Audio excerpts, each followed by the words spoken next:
Comme d'habitude, à chaque fois je commence mes streams de la même manière. Alors, est-ce que je suis bien lancé? Oui, j'ai l'impression. Voilà. Bonsoir à toutes et à tous. J'espère que vous allez bien. C'est un petit live impromptu. Il est 18h33. Nous sommes le 25 janvier 2021. Voilà. Et je suis actuellement sur du coup le site de Warhammer Community. C'est un vlog, tout simplement. C'est un vidéolog pour faire un peu le tour des dernières news et des dernières informations qui ont été postées. Voilà, des dernières mises à jour. Pourquoi je ne l'ai pas fait ce week-end? Bien parce que ce week-end j'avais entre guillemets d'autres choses à faire, mais surtout et je ne savais pas ce qui allait sortir aujourd'hui. Mais du coup, ce qui est sorti aujourd'hui, c'est les dernières mises à jour les dernières mises à jour de règles, de points concernant Age of Sigmar. Et immédiatement en les lisant, j'ai eu envie de réagir et de vous faire part de mon opinion, qui n'est pas nécessairement négative, mais disons que je suis pas non plus très enjoué, quoi. Ça m'enjaille pas beaucoup. Bon, déjà, euh, je pense que Games a des sacrés balls, comme on dit, de nous avoir proposé ces nouvelles figurines pour les luminettes, parce que c'est clair que c'est très facile de se foutre de leur gueule sur le thème choisi. Alors je crois que c'est pour la caste de l'air, c'est ça, Zephyr ou un truc comme ça, qui sera a priori la prochaine qui va être présentée. Et du coup, effectivement, là on est parti sur quelque chose, sur des créatures qui ont un côté pas aérien, mais qui vont être très svelte, on perçoit la capacité de rapide dans leur mouvement, ça je trouve ça cool. Mais c'est vrai que du coup, il y a un gros côté marsupial, hein. On dirait vraiment des kangourous. Je sais pas si c'est un héros nommé ou pas, parce que j'ai pas trop suivi. Je suis pas dans l'illuminette à fond. Moi, je suis plutôt dans la team de ceux qui bâchent les elfes par principe, hein, parce que on sait bien que dans tous les jeux de rôle et tous les jeux, tous les RPG en général, s'il y a bien une race supposée civilisée et qu'on peut bâcher facilement et être raciste envers, ben ce sont les elfes. Ça n'a pas changé, quel que soit l'univers, quel que soit le jeu. C'est facile de traiter les elfes de gros cons. Euh, donc, qu'est-ce que j'allais dire? Les, Ouais, là, on est plutôt sur une espèce de mix entre un cervidé avec des pattes un petit peu félidé. Voilà, je trouve ça cool, je trouve ça stylé. On a vraiment sur une espèce d'impression de créature qui se déplace rapidement. Je trouve ça chouette. Alors, on a vu effectivement la nouvelle figurine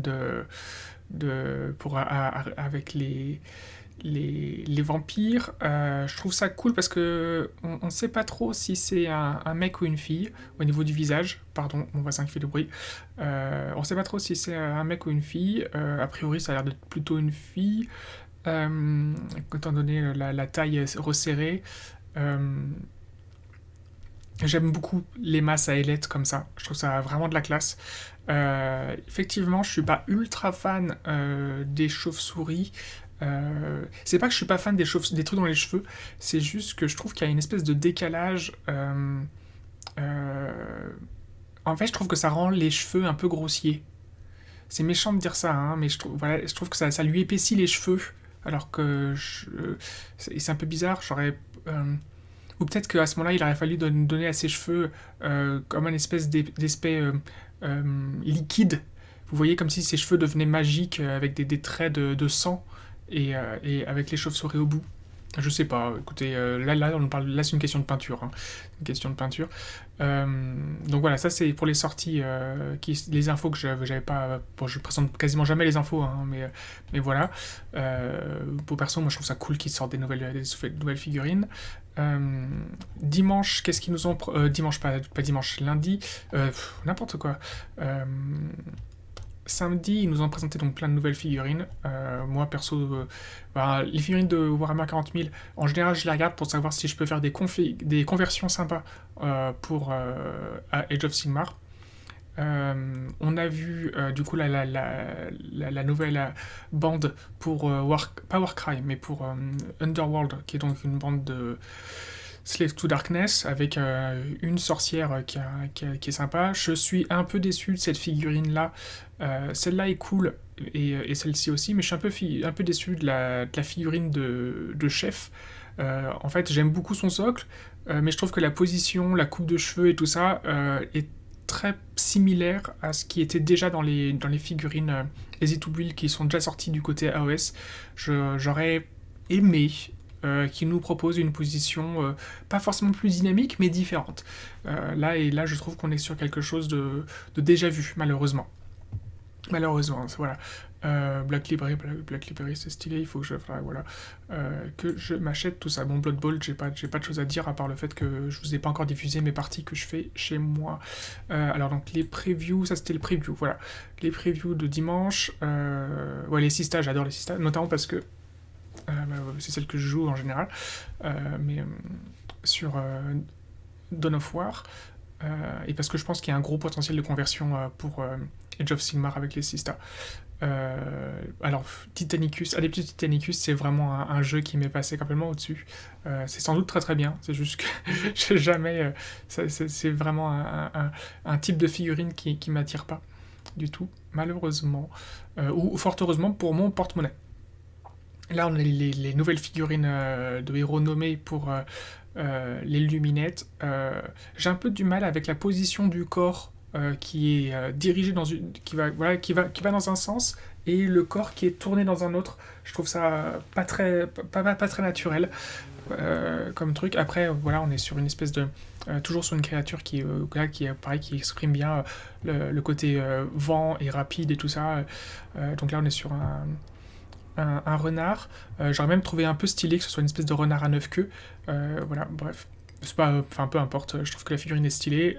Et en fait, comme on a vu l'ombre d'une figurine voilà, dans une autre position, je me demande si là on pourrait avoir le format nommé et puis là le format générique non nommé ou je sais pas quoi, un petit peu comme ce qu'il y avait pour les deux les deux trucs de la forêt, de la montagne. On a une version de montagne nommée, une version de montagne pas nommée pour la première armée des Luminettes.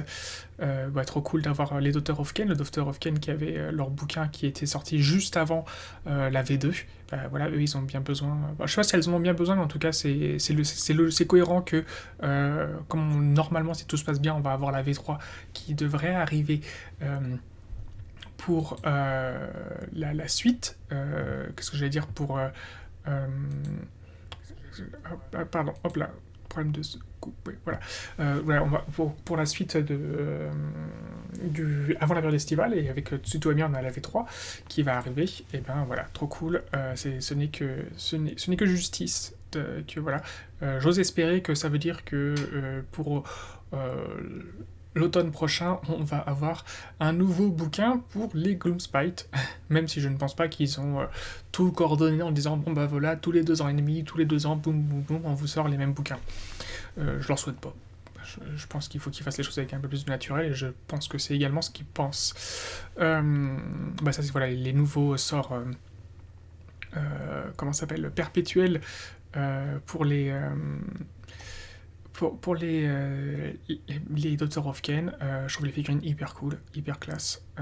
On est en plein dans le style de Kain, donc le dieu de l'assassinat et de la guerre, donc trop cool. Trop cool, et donc là voilà l'arrivée de l'unité pour Underworld des... qu'on appelle ça, des vampires. Là on retrouve... une figurine de vampire avec une position sur toute cette main-là qui était du déjà vu à Warhammer Battle, mais c'est cool parce qu'on est sur une armure pleine de détails et tout. On peut pas faire le tour de la figurine, mais c'est pas grave. J'aime bien le socle, là on note en plus de la statue avec des espèces de mains griffues. Est-ce que ça nous présenterait pas une espèce de lore historique pour de statues de morts vivants ou de vampires, ça j'aime bien. Figurine très très très sympa avec un côté un peu pirate avec ces deux sabres qu'on pourrait croire un peu de sabre de cavalerie ou je sais pas quoi. Je suis moins fan de la longueur de cheveux au-dessus de la tête, mais quand même. ça c'est couillon, mais en fait la position paraît simple, etc. Mais je trouve que c'est la figurine la plus stylée de toute la bande. J'adore son énorme masse à ailettes, les cornes sur son armure et tout ça. Le côté, j'ai mes plaques, enfin j'ai les tablettes de chocolat qui sont pas protégées, la grosse dague sur le côté, la toge, l'armure avec la toge entre les jambes, et derrière on perçoit une longue cape qui est tendue. Je trouve que cette figurine pue la classe. Et, euh, et ce qu'il va falloir, il va falloir en fait que je résiste à ne pas acheter 2 ou 3 fois cette boîte pour ne pas justement en fait prendre chacune de ces figurines, en faire une version vampire de base et après en faire des versions complètement euh, converties pour les jeux de rôle, etc. Parce que ça donne trop envie. J'aime beaucoup les armes, j'aime beaucoup les positions en général, mais voilà. Par exemple, lui changer juste le bout de la lance enfin de la lame pour en faire une longue lance ou une énorme hache ou je sais pas quoi. Euh, ou couper ici pour faire genre il a une épée avec une très très grande ou par exemple c'est ça voilà, couper là, faire l'épée plantée vers le bas, enfin voilà. Lui j'aime beaucoup la position, etc. Bien sûr la figurine est trop cool. Et j'adore les cheveux. Là j'aime beaucoup les cheveux comme ça on dirait presque un Super Saiyan. J'ai juste un peu plus de mal avec sa masse. Je trouve que. Alors j'aime bien ici. Alors là c'est pas une lame de la masse, hein, c'est une genouillère ou je sais pas quoi, hein. C'est une tibiatière, un truc pour protéger, un protège-tibia. Non, j'ai un peu plus de mal avec la masse que je trouve un peu simple. Et je verrais bien justement une épée ou une hache à la place. Ouais, une espèce de lame avec une pointe. Ouais, quelque chose de un peu plus exotique qu'une simple masse ronde comme ça.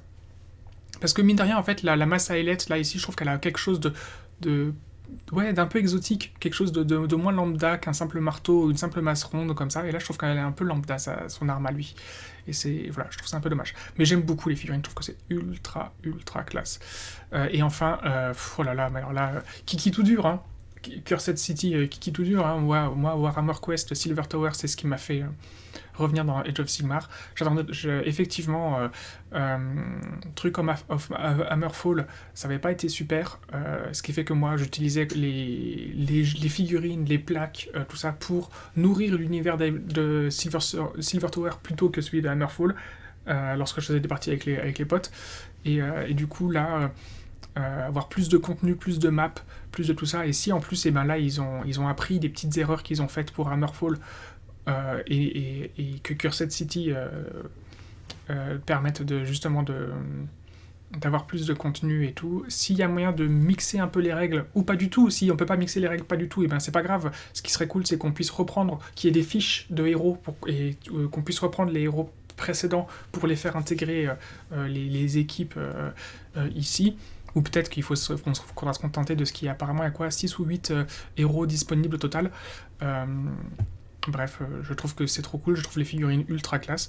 Il est certain qu'on va avoir un équivalent de War Scroll pour Age of Sigmar. Après, à voir si les règles seront jouables en elles-mêmes, on verra bien. On verra bien. En tout cas, ça fait du lore à lire et ça, c'est ultra cool. Voilà. Enfin, pour moi, les infos concernant les vampires, j'ai trouvé que c'était que du bon. Et bon, après, dans l'ensemble, c'est pas que je suis un fanboy de games, mais c'est surtout que tant que je n'ai pas vu le résultat concret en in-game, en partie, ou tant que j'ai pas le bouquin entre les mains, tant que ce sont juste des annonces, je me vois mal bâcher le produit. Je me dis, bah écoutez, ok, c'est une belle présentation, a priori ça donne l'eau à la bouche. Je suis pas dans une attente précise, je voulais ça, je voulais à tout prix ça, et j'ai pas eu ce que je voulais, c'est pas grave. Entre guillemets, j'attendais rien, j'attendais des nouvelles, j'attendais des news concernant Age of Sigmar, il y en a eu. J'attendais pas une quantité d'informations précises, donc voilà. Et en plus, une info sur Warhammer Quest, et je dois avouer que ça me fait très plaisir, parce que j'avais vraiment peur qu'en fait ils aient complètement abandonné l'idée de Warhammer Quest, et je trouve ça hyper cool qu'ils ne l'aient pas abandonné, et qu'au contraire ils aient bossé dessus, sans rien nous dire pendant longtemps. Suffisamment longtemps pour nous proposer du coup un nouvel univers, de nouvelles règles, etc. Et c'est cool, c'est cool, c'est cool. C'est vraiment cool qu'ils aient fait ça. Je trouve ça... Là, pour le coup, je suis plutôt hypé. Ensuite, la question, c'est les dernières mises à jour. Aujourd'hui sont sorties des updates, des mises à jour pour Age of Sigmar. Et il y en a... C'est, disons, pas une grosse vague de mises à jour.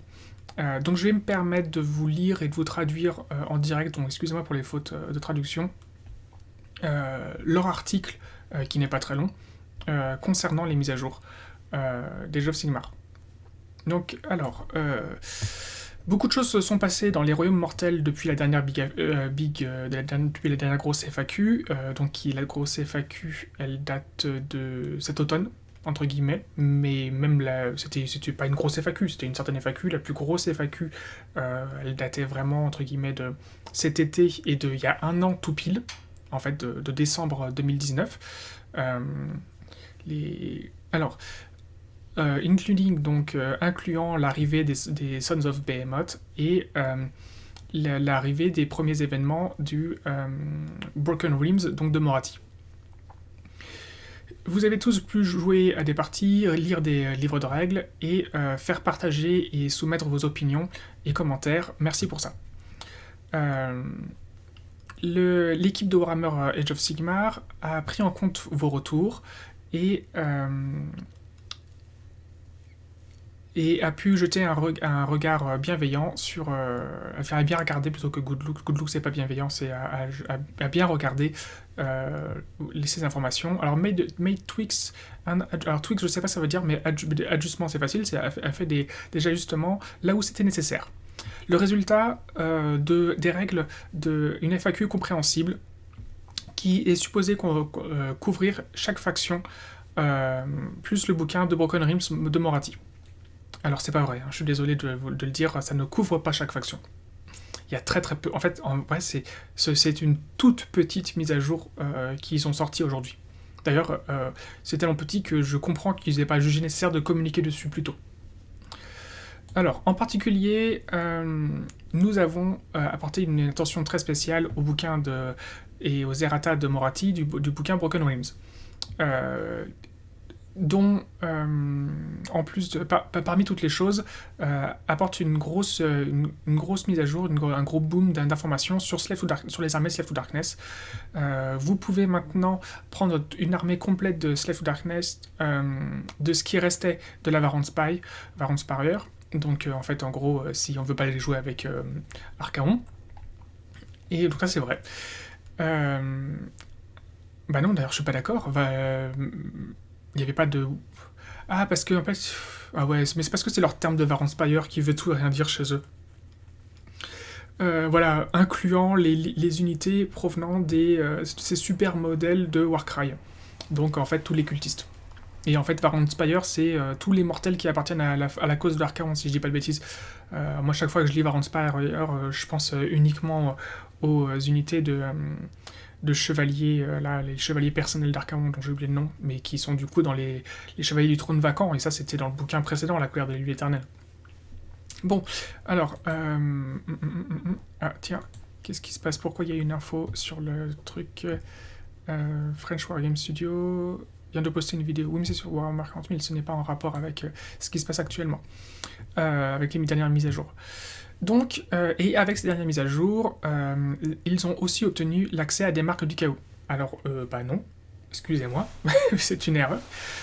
Pour qu'ils puissent se synergiser avec les unités, les compétences, les sorts, etc. Mais attendez, je suis pas fou, je suis pas con, je suis pas aveugle. Il y a absolument pas de mise à jour pour les idolâtres. Lorsque vous choisissez le mot-clé de Légion damnée pour une armée Slave to Darkness utilisant les traits de bataille d'Enemy de Battleton Slave to Darkness, vous pouvez choisir le mot-clé idolâtre au lieu de l'un de ceux cités. Les aptitudes d'allégeance pour être damné idolâtre se trouvent sur cette page. D'accord. Béni du chaos, donc ajoutez 1 aux prières. Panoplie de la ruine, les unités de cultistes idolâtres ont le rôle tactique ligne. En outre, quand vous faites un jet de charge pour les unités cultistes idolâtres, remplacez le dé le plus bas par un 6. Si le jet est un double, remplacez un des dés par un 6. Super. Seigneur idolâtre, donc ça c'est pour les chariots. Nanana. Il peut avoir une des marques, ok. Un seigneur idolâtre connaît la prière du tableau de prière, ouais, ok. Détruisez les fausses idoles, ajoutez un au jet de blessure pour les figurines idolâtres qui ciblent un prêtre, ok. Profanation, vous pouvez utiliser ces aptitudes pour filer un coup de boost aux figurines idolâtres. Mais nulle part. Attends. Et vous devez lui donner un des mots-clés de marque du chaos suivant quand vous la sélectionnez dans votre... Oui, mais là on est sur les chars. On est sur le chaos, sur les chars qui sont obligés d'avoir un truc, mais c'était déjà le cas avant. À aucun moment, les figurines cultistes idolâtres reçoivent une marque. C'est sur les chars qu'il y a l'information des marques. Donc, je ne suis pas d'accord. Je tourne les pages. Concernant Slave to Darkness, il n'y a pas marqué que les unités cultistes, donc issues de chez Warcry, ont obtenu les marques du chaos, ou une marque du chaos. Ce n'est pas vrai. Je suis désolé, ce n'est pas vrai. Donc ce n'est pas vrai. Là, toute cette fin d'information, les conversions c'était déjà le cas, parce que c'était la seule manière de pouvoir les jouer, mais là, tout ça... Alors, donc Battle Line, ça c'est vrai. Par contre, with update, they also gain access to a mark of chaos, pour qu'ils puissent se synergiser, etc. C'est pas vrai. Ça, je suis désolé, c'est pas vrai. C'est dommage. C'est dommage. Alors par contre, en fait, en vrai, les informations qui nous importent, c'est celles qui viennent là. Au-delà de ça, vous verrez tout plein de petites tweaks, donc mises à jour, j'imagine, au cross the breeds of the faction. Breed, c'est la marque, la branche des factions, nettoyant quelques petits problèmes de règles. Ok. Et enfin, les petites infos. Alors, c'est ça en fait ce qui nous importe. Salutations de la part des Royaumes Mortels. Dans cette mise à jour de Warhammer Age of Sigmar, où nous vous adressons les finer point of recent battle tome, donc as well as we clearing up the biggest issue our Faithful Community have worked to light. Bon, ok, bon, ça c'est un petit peu du brossage dans le sens du poil. C'est en gros, ils redisent ce qu'ils ont dit tout en haut. On met à jour les Battle Tomes et on nettoie les gros problèmes. On met à jour les gros problèmes que vous nous avez rapportés, vous, notre superbe communauté qu'on aime tant, au cours des derniers mois.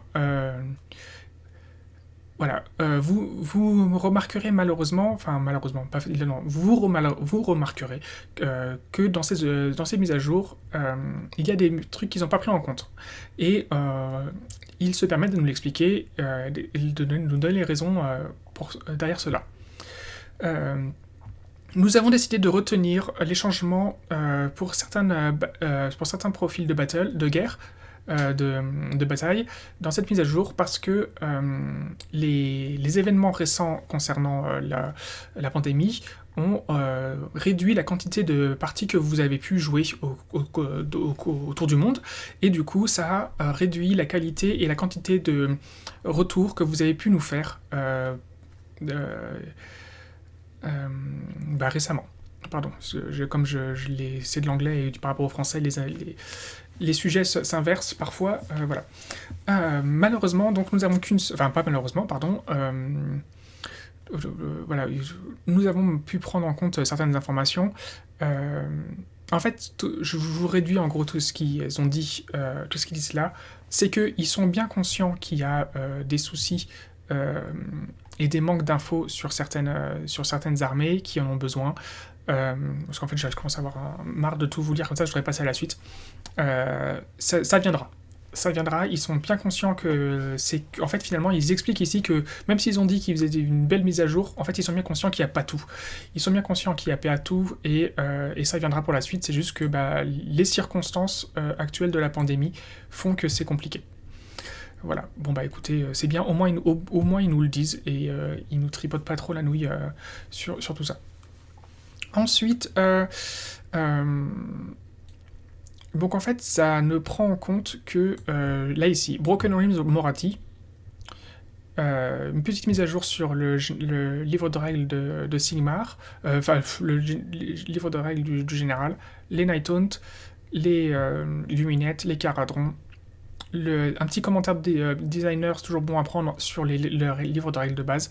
Le livre de Malin Sorcery, qui existe toujours, mine de rien, malgré le fait qu'ils ont détruit pas mal de tout ce qui concernait les sorts de royaume, tout ce qui concernait les artefacts de royaume, etc.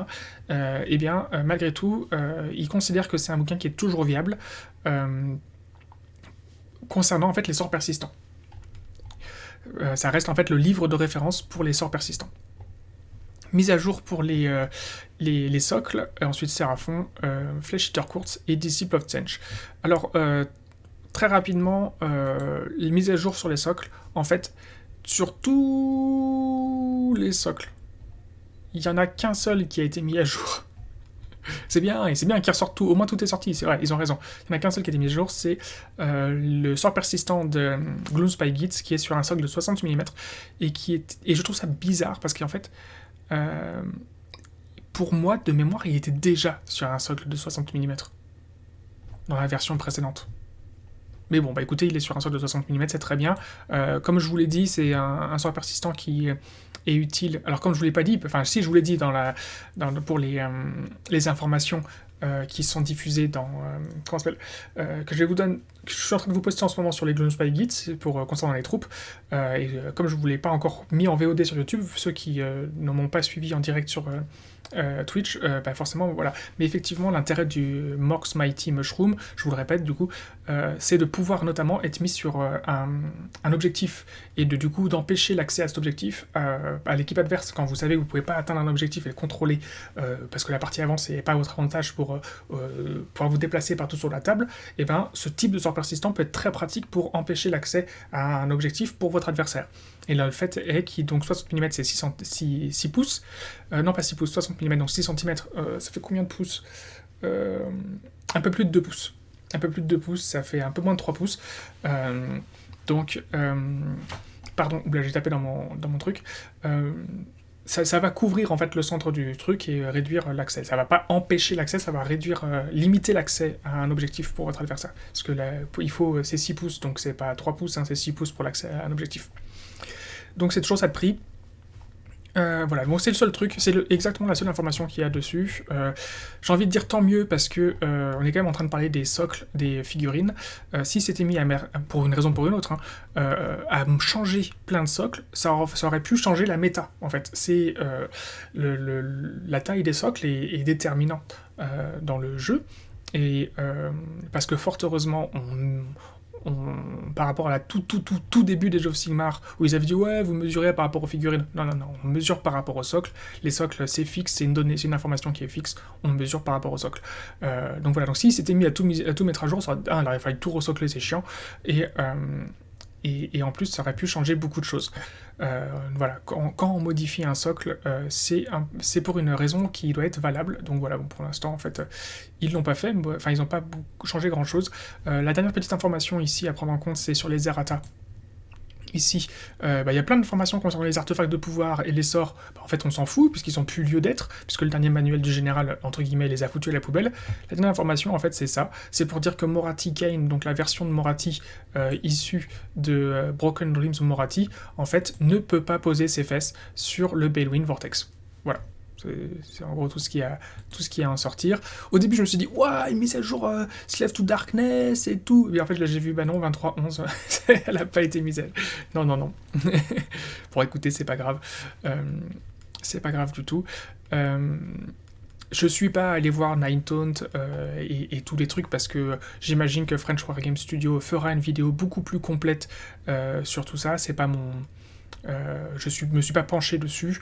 Je suis allé voir un peu Disciple of Tzench parce que pour voir si ça allait mettre à jour, changer les armées mes listes d'armées personnelles. Ce n'est pas le cas. Les changements sont minimes sur Disciple of Tzench. Donc voilà. Donc on est vraiment en fait sur de la mise à jour minime. Éventuellement pour Dreams of Morathi. Oui, bon voilà, ça fait moins d'une page et. Idolâtre. Ah, pardon. Ah, peut-être que je suis en train de. Ah, attendez, j'étais en train de m'énerver sur les idolâtres.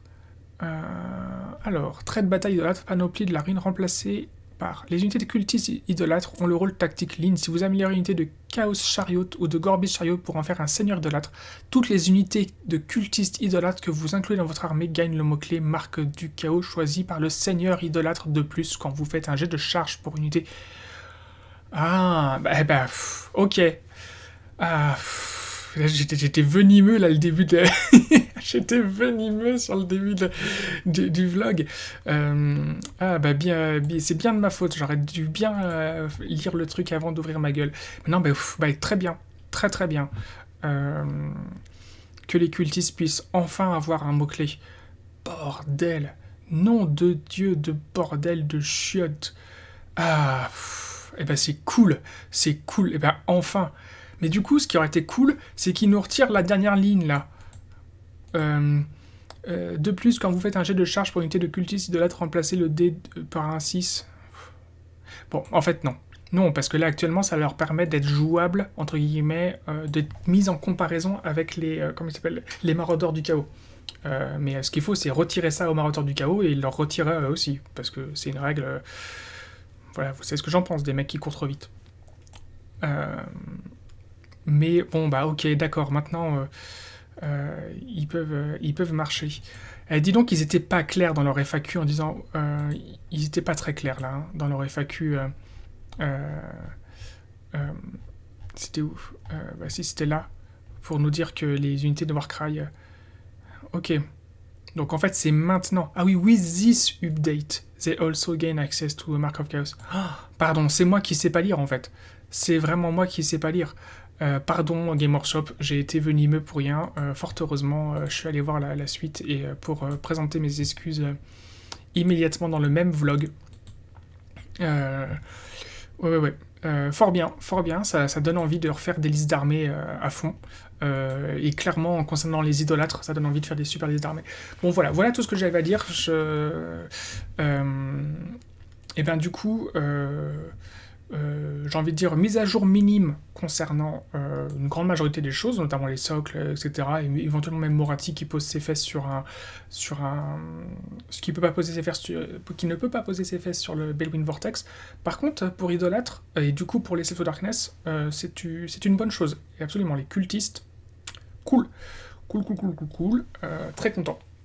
Écoutez, j'ai pas plus de choses à vous dire, ça fait 32 minutes que je parle et je suis en train de me répéter grave. Pardon Games d'avoir jugé trop vite les trucs, je pose le bouquin là. Je m'arrête là concernant ce vlog, ça fait déjà un vlog de plus de 30 minutes, c'est assez long. Je vous remercie pour votre attention.